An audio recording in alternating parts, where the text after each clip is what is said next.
tajemství dokonale rovné podlahy? Není to materiál, není to ani značka, je to příprava. A právě tu vám teď ukážeme.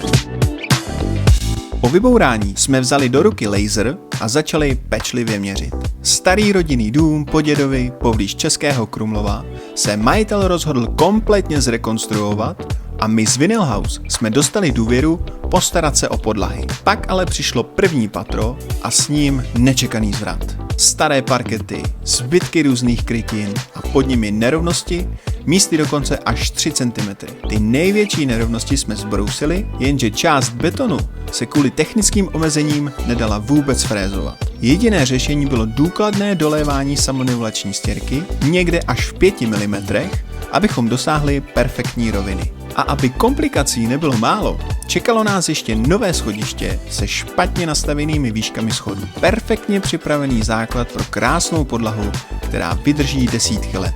To vše v režii našeho týmu Vinyl House z Prahy, protože za kvalitně odvedenou prací dojedeme kamkoliv. Příště vám ukážeme, jak jsme tuto náročnou přípravu proměnili v hotovou podlahu. Tak nás sledujte, bude to stát za to.